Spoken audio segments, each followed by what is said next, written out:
Hello, ladies and gentlemen. This is your girl Mitzi, and this is Mitzi Let's Think About It. And I have a special guest with us today. We are going to be discussing the taboo of food addiction. And I have Bracha Goetz here, who's going to be sharing her story about how she was able to overcome this. So, Bracha, if you don't mind telling us a little bit about yourself.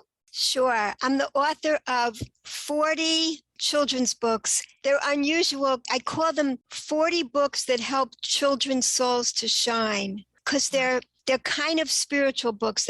Even the ones that don't seem spiritual, they're also spiritual because they're all helping children's souls to shine. And then I'll hold it up. The one book I wrote for adults is about how I developed the food addictions and how I overcame them. And I say I didn't really write it. I compiled it because I took like the highlights from my diaries, my journals, my letters that I kept over 20 years. So you see the gradual development of the food addictions and then the healing process. So this book kind of was like, when I got to the end, I myself made a discovery about what had happened, how it was through writing the book that I began to understand why I was able to overcome from the food addictions when my soul was finally nourished. That's how I was no longer like desperately hungry in life. So that's the story that this tells. Yeah. Oh, that's very interesting. When you say desperately hungry for life, do you mean like acceptance and belonging in that type of aspect? Right. So I was desperately hungry in my life. I was desperately hungry for what has meaning. What's the purpose of all this? Like, I was okay. I had a good life, but something was missing and I didn't know what it was. And what I learned is that the emptier a person feels inside, the more desperate they are for externalities to fill them up. So when we find fulfillment, that takes care of that void in our lives. And we're no longer desperately hungry. We all need pleasure in our lives. That's what we're here for, really, too. What I finally learned is that the purpose of life is to experience the greatest pleasure possible. And that's amazing. I've been searching for years for the meaning to life. And then I finally heard that from an old rabbi in Israel. When I learned that, really my life changed, because what I learned about, I'd love to share with you, is called the pleasure ladder. This is based on ancient mystical teachings. There's 5 rungs to the pleasure ladder. The 5 rungs, they correspond to the 5 levels of the human soul. So the lowest level are all the physical pleasures, like the natural physical pleasures, like the lowest level of pleasure, it's attached to our bodies. So the things that we experience pleasure with our bodies, they also are designed to uplift our hungry soul. So like an orange, all of our senses can be involved. There's obviously the wonderful juicy taste and the touch and the smell and the sight. Like, it's designed to be the brightest color when it's ready for us to pick from the tree, So that's when we pick it, when it looks bright and wonderful. So when we eat something like this mindfully, we are uplifted physically and spiritually. It's like we're filled with gratitude. So also being in nature or movement, dance, yoga, all these things uplift not only our bodies, but also our souls. And that's just the lowest level of pleasure. So why does a person overeat?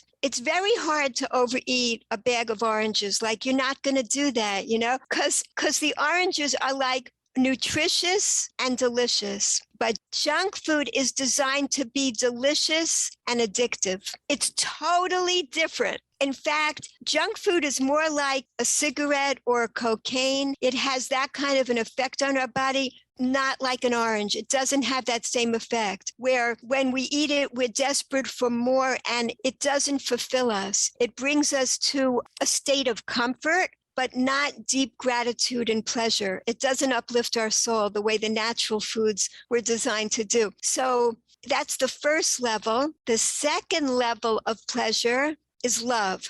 And love, the definition of love that is connected to the pleasure ladder is appreciating the virtues of another, focusing on what you appreciate about someone else, another being. So the first level of pleasure is with another thing. The second level of pleasure is with another person, another being. And it's totally empowering. It's not dependent on that other person. They don't even have to be there for you to experience that warm emotional feeling of love. You just have to be focused on what you appreciate about them. Like a person in jail could be focused on how a grandmother once took care of them, and that could fill them with a feeling of love that helps to uplift their soul. Do you know what I mean by that? Yeah.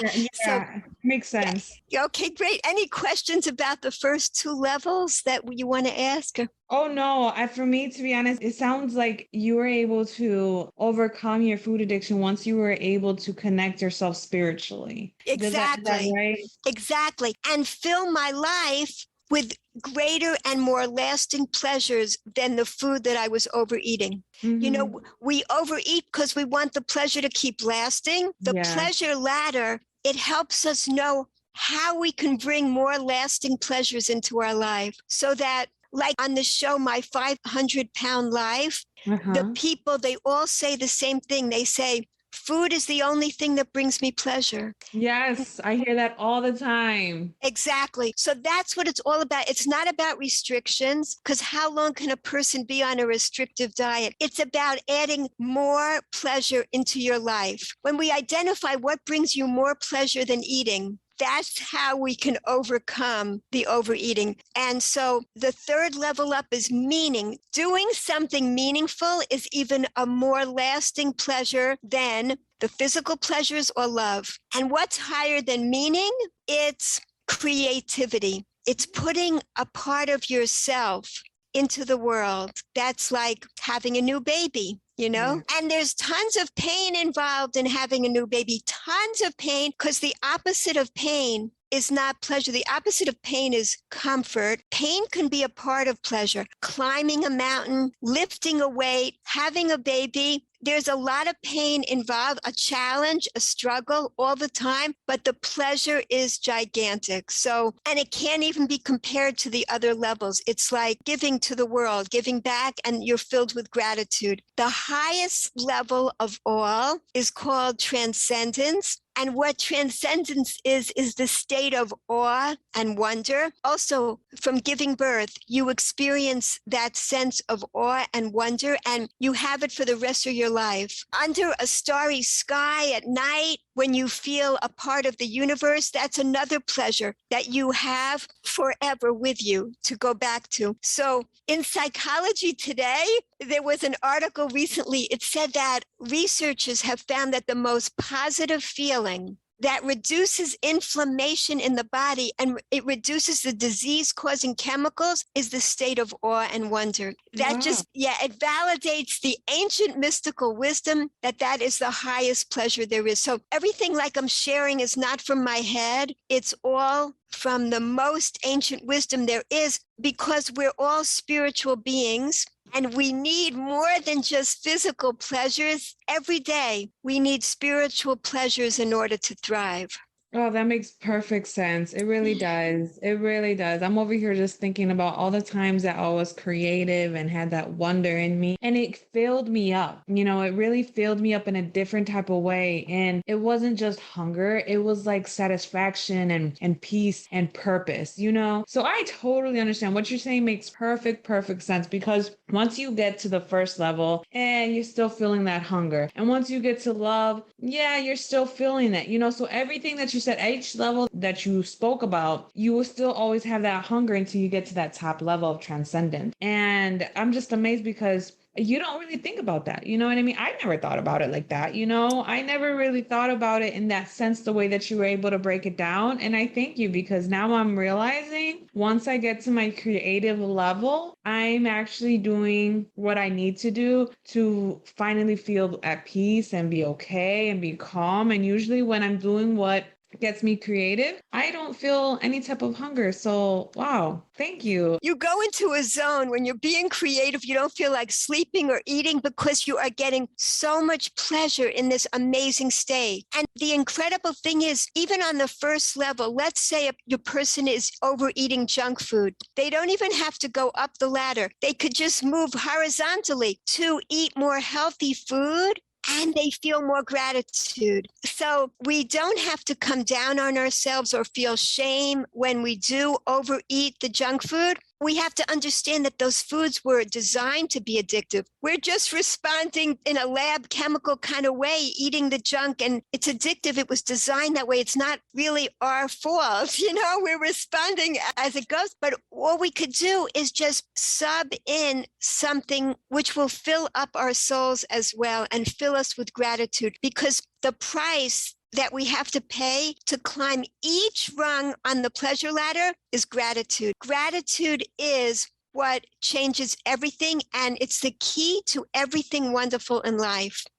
That it's so simple, and it's just about appreciating what we already have and being in that mindful moment. Yeah. Yes, I think that's very true. And I think that's something that I've constantly said here and there throughout my podcast is just be grateful. Once you're grateful, then things will start looking different, feeling different. You'll start experiencing life different because you'll be wanting to say thank you more. You realize that the sacrifices other people have made, and you realize the sacrifices that you have made for somebody else. And then you realize that the world doesn't revolve around you.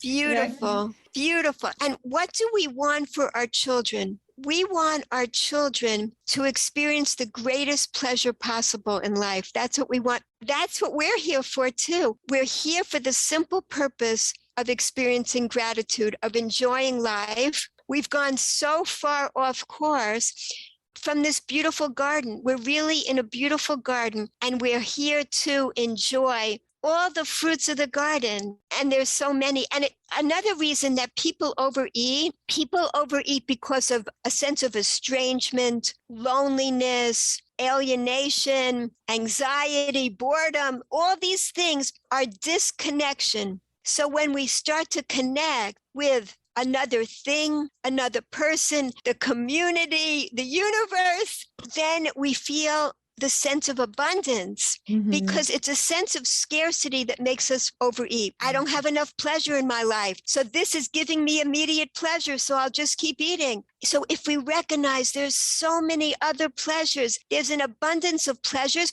and I'm not dependent on anybody else to bring those pleasures into my life. The pleasure ladder is totally empowering. We can bring all those 5 rungs into our life at any moment through gratitude. That's beautifully said. Thank you. And when did you realize you were addicted to food? When did it snap in you that this is a problem? It was gradual. But you see, in the memoir, I went to Harvard. And why did I go to Harvard? Because I was searching for wisdom. That's really it. I worked really hard to get in there, and I thought I would find the wisdom to life there, but I didn't. Instead, I was getting sicker and sicker with the food addictions. And in my desperate search for wisdom, what I was doing was like yo-yo dieting. And then when the restrictions got too much, then I was binge eating. It was a horrible way to live. I was doing one or the other. And I didn't really look like I was suffering on the outside. I looked very successful,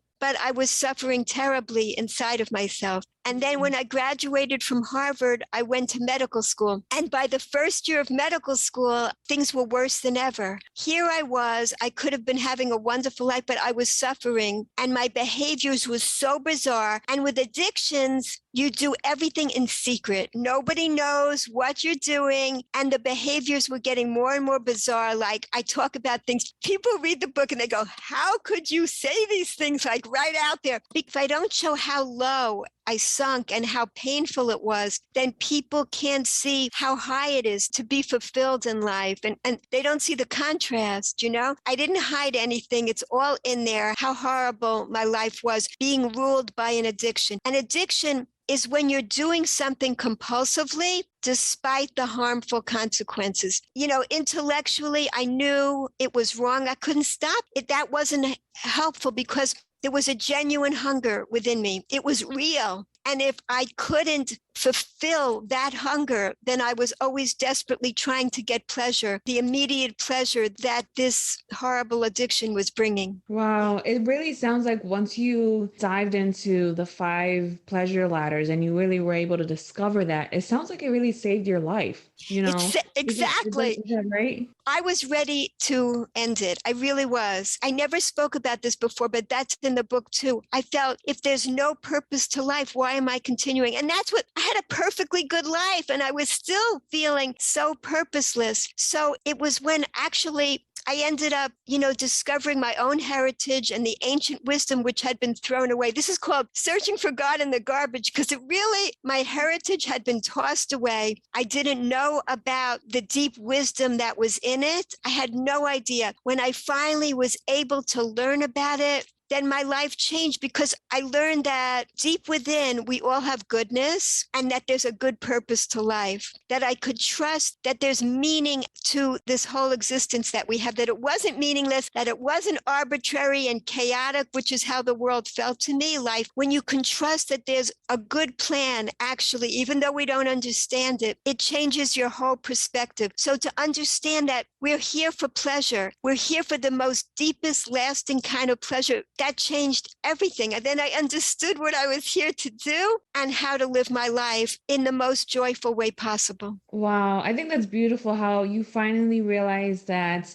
you had to search deeper, and I think that's something that a lot of people are missing, is that deeper connection within themselves. I think, like you said, people are constantly looking for that deeper connection with the outside world and with the outside materialistic items. However, it's never going to be fulfilling. And once you start looking within yourself, then you realize something different. A switch comes up, and I see that in you. You can see that joy and that spark of you knowing who you are, and the fact that you were able to write even the dark times in your life to the beautiful times in your life. I think that is very fascinating, and it's hard to do, because when you are writing those dark times and you're putting it out there in a book, you're allowing yourself to be vulnerable to the world, not just to yourself, but to the world. And when you are vulnerable to the world, it's scary, and I don't know how you were able to overcome that, but it sounds like with this journey, it most definitely gave you the green light to overcome that vulnerability.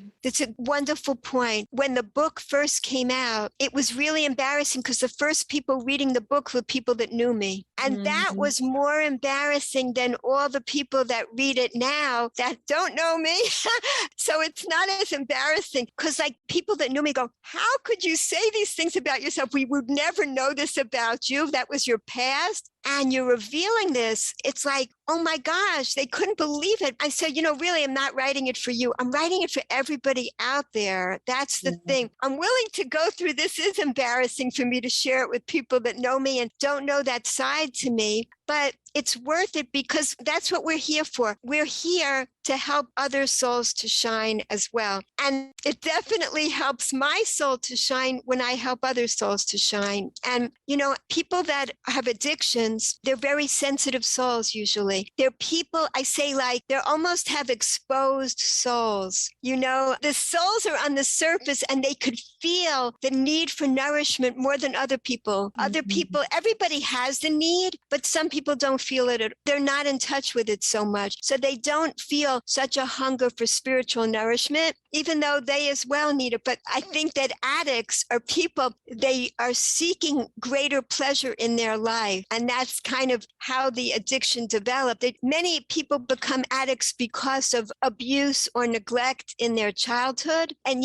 it brings them that temporary comfort because they can't live with the pain all the time. What's better than comfort is pleasure. It's so much a higher level. People get stuck at their addictions because they want the pleasure to keep coming. But once they learn about the pleasure ladder, then they know there's so much more pleasure available to them. They don't have to get stuck with the comfort, which keeps them at a very low place. And afterwards, it fills them with shame instead of gratitude. So, and that's why I write all these books for children. So children can know from the very beginning that they're spiritual beings. And if they can learn the skills to joy from the very beginning, they don't have to play catch up the rest of their lives, because so many people are playing catch up the rest of their lives and not experiencing great joy in living for so many years. That's what I try to help prevent that. Even I have some books about prevention of abuse for children. It's so important, because when a child experiences abuse,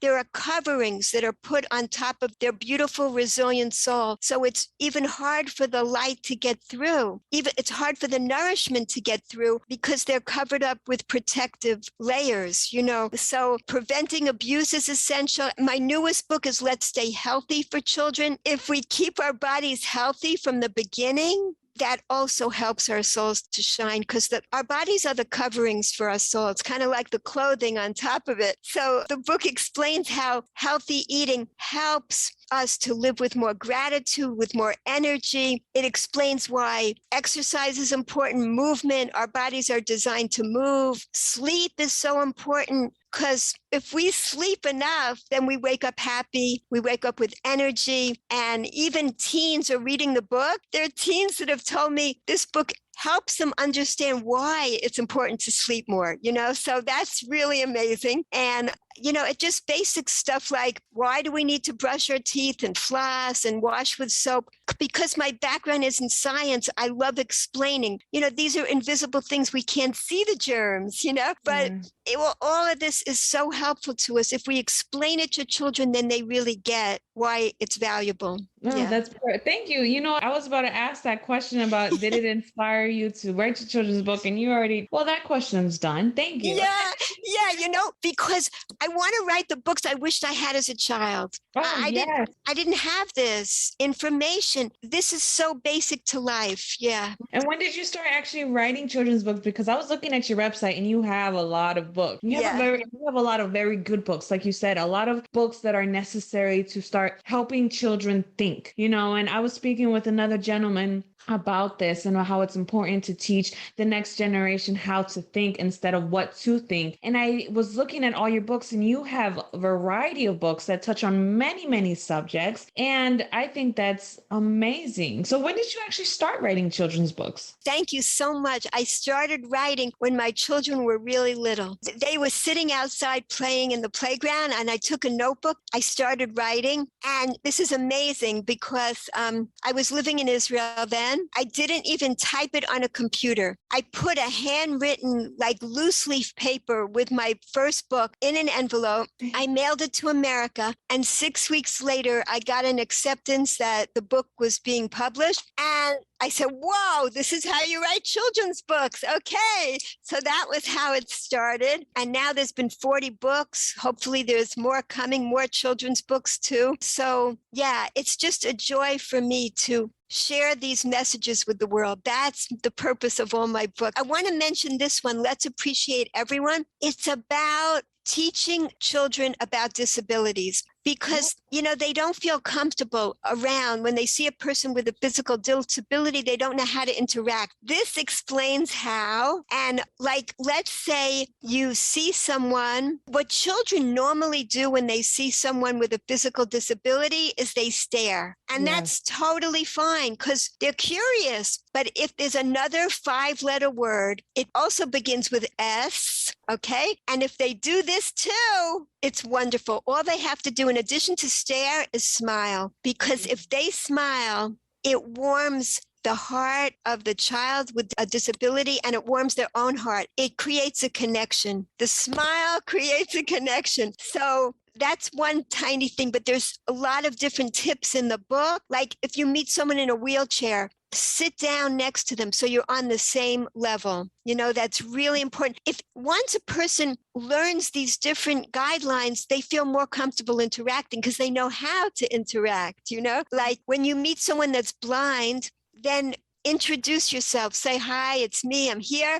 Say your name. And if you're walking away, say, I'm going now. Just let the person know. It's really helpful. If somebody's deaf, then you can write them a note. You could draw them a picture. And also practice speaking slowly. So, because they can usually read your lips. And there's many disabilities that are invisible. You can't tell that a person has them. So, like, let's say you see a child sitting on the side, not playing with everybody else. So go over to them and say, do you want to join with us and play with us? And they may say no, they may not want to, but it's still good for you to ask. It's good for them and it's good for you just to try to include them. It creates a wonderful feeling. So those are just certain things from the book that I think are helpful. That is really helpful. That is very smart, just because it's exactly like you said, there's hidden disabilities and there's just disabilities that are already uncomfortable for the individual themselves, just stepping outside of the world. And